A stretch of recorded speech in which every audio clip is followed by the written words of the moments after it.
నేటి తరానికి ఓ 2 సంఘటనలు మాత్రం ఇప్పటి వరకు అవి ఎలా జరిగాయో కూడా తెలియకుండా పోతుంది.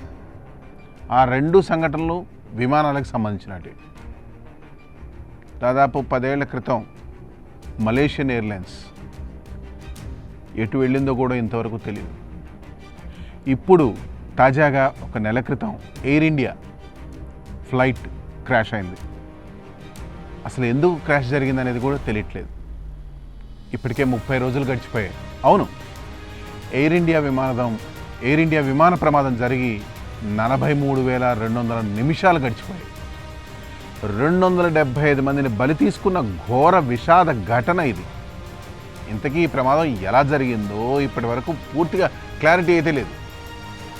పక్షి ఢీ కొట్టిందని ఓ వాదన వినిపిస్తుంటే పైలట్ నిర్లక్ష్యమే అని ఈ ప్రమాదానికి రీజన్ అని మరికొందరు అంటున్నారు. ఇటు విమాన ప్రమాదం వెనక కుట్రకోణం ఉందని మరో ప్రచారం జరుగుతోంది. జీపీఎస్ స్పూఫింగ్ జరిగిందంటూ కథలుగా కథనాలు అయితే వినిపిస్తున్నాయి. కానీ ఇంతకీ ఆ రోజు ఏం జరిగింది అసలు? 5 నిమిషాల్లో వందలాది మందిని చంపేసిన ఈ ఘటనకు అసలు బాధ్యత వహించాల్సింది ఎవరు?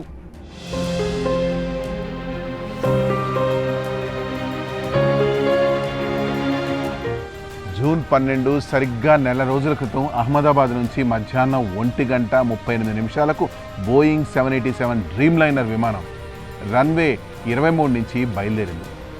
టేకాఫ్ అయిన 5 నిమిషాలకే కుప్ప కూలిపోయింది. టేకాఫ్ అయిన వెంటనే 625 అడుగుల ఎత్తులో 174 నాట్ల వేగంతో నిమిషానికి 895 అడుగుల ఎత్తులు ప్రయాణించిన విమానం తర్వాత ఎయిర్పోర్ట్ సరిహద్దు గోడ సమీపంలో జనావాసాల్లో కుప్పకూలిపోయింది. అప్పటికి విమానంలో మొత్తం 242 మంది ఉన్నారు. వీరిలో 232 మంది ప్రయాణికులు, 2 పైలట్లు, 10 మంది క్యాబిన్ క్రూ సభ్యులు ఉన్నారు. మాజీ గుజరాత్ ముఖ్యమంత్రి విజయ్ రూపానీ కూడా ఈ విమాన ప్రమాదంలో చనిపోయారు. విమానంలో ఉన్న మొత్తం 53 మంది బ్రిటిష్ పౌరులు కూడా చనిపోయారు. ఈ విమాన ప్రమాదంలో ఒకే ఒక్కడు చావు నుంచి తప్పించుకున్నాడు. ఇక ఈ ఎయిర్ప్లేన్ విమానాశ్రయం పరిసర గోడను ఢీకొని రిహాయిషీ ప్రాంతంలోని ఐజీబీ గ్రౌండ్ సమీపంలో కుప్పకూలిపోయింది.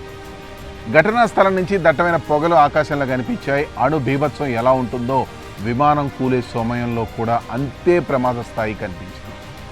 స్థానికంగా పార్క్ చేసిన కార్లు ధ్వంసమైపోయాయి. ఆ ప్రాంతమంతా ఒక రకమైన భయంకరమైన వాతావరణం నెలకొంది. ఇక హాస్టల్ భవనంపై విమానం కూలిపోవడంతో లోపల వైద్య విద్యార్థులు ప్రాణభయంతో పరుగులు తీశారు. ఇటు ప్రయాణికులతో పాటు కాలేజీ హాస్టల్ విద్యార్థులతో కలిపి మొత్తంగా 275 మంది ఈ ప్రమాదంలో చనిపోయారు. ఇక ఈ విమాన ప్రమాదం వెనుక కుట్రకోణం ఉందన్న అనుమానాలు అంతకంతకు పెరుగుతూనే ఉన్నాయి. ఆ దిశగా దర్యాప్తు సాగుతున్నట్లు పౌర విమానయాన శాఖ సహాయ మంత్రి మురళీధర్ మోహల్ సైతం చెప్పడం ఈ వాదనకు మరింత బలాన్ని చేకూర్చింది. గ్లోబల్ పొజిషనింగ్ సిస్టమ్ జీపీఎస్ సంకేతాలను తారుమారు చేసి ఎయిర్ ఇండియా విమానం కూలిపోయేలా ఎవరైనా కుట్రలు సాగించారా అనేది చర్చనీయాంశంగా మారుతోంది. ఎందుకంటే 2023 నవంబర్ నుంచి 2025 ఫిబ్రవరి వరకు దేశ సరిహద్దుల్లో 465 జీపీఎస్ స్పూఫింగ్ ఘటనలు జరిగాయి.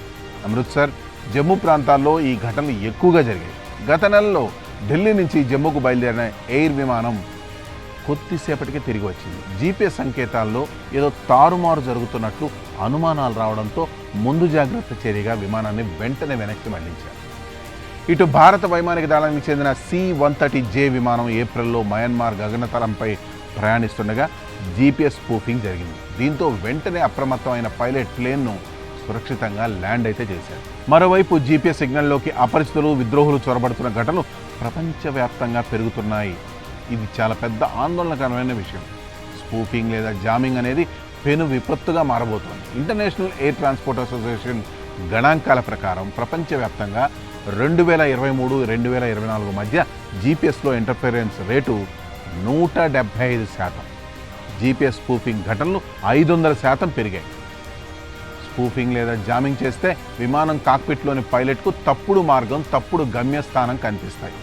నిర్దేశిత మార్గంలో వెళ్లాల్సిన విమానం మరో మార్గంలో వెళ్తుంది. విమానం ప్రయాణించాల్సిన ఎత్తులోనూ మార్పులు వస్తాయి. దీంతో గగనతలంలో విమానాలు పరస్పరం ఢీకొనే ప్రమాదం ఉంటుంది. కొన్ని సందర్భాల్లో ఎత్తైన భవనాలు, కొండలను ఢీకొట్టవచ్చు. అలాగే రన్వే కిందకి దూసుకెళ్లడం కూడా జరగవచ్చు. అటు యుద్ధాలు జరిగే కల్లోలిత ప్రాంతాల్లో జీపీఎస్ స్పూఫింగ్ సమస్య అధికంగా ఉంది. 2024లో ఆయా ప్రాంతాల్లో శాటిలైట్ సిగ్నల్ జామింగ్ లేదా స్పూఫింగ్ ఘటనలు 4,30,000 సార్లు నమోదయ్యాయి. 2023లో ఈ సంఖ్య 2,60,000గా ఉంది. అంటే ఏడాది కాలంలో 62% పెరిగినట్టు లెక్క. ఈజిప్టు, లెబనాను, నల్ల సముద్రం, రష్యా, ఎస్తోనేషియా, రష్యా బెలారస్ సరిహద్దుల్లో స్పూఫింగ్ బెడద ఎక్కువగా ఉందని ఎయిర్లైన్ సంస్థలు చెబుతున్నాయి. మయన్మార్తో పాటు భారత్, పాకిస్తాన్ సరిహద్దుల్లోనూ ఇలాంటి ఘటనలు జరుగుతున్నాయి. అంతర్జాతీయ వైమానిక పరిశ్రమ ఎదుర్కొంటున్న సైబర్ దాడుల్లో జీపీఎస్ స్పూఫింగ్, జామింగ్ కూడా ఒకటి. మరి స్పూఫింగ్ జరిగిందా లేదా పైలట్ నిర్లక్ష్యమా ఈ ఎయిర్ ఇండియా దానికి కారణమా అన్నది పూర్తిగా తెలియదు. కానీ ఏదేమైనా ఓ విమాన ప్రమాద ఘటనలో 275 మంది చనిపోవడం దేశానికి మాయని మచ్చగానే చెప్పాలి. మరి ఆ మచ్చని అలా మచ్చలా వదిలేస్తారా లేక తుడిచే ప్రయత్నం చేస్తారా అనేది ప్రభుత్వం చెప్పాలి. మనం ప్రేక్షకులుగా వేచి చూడాలి.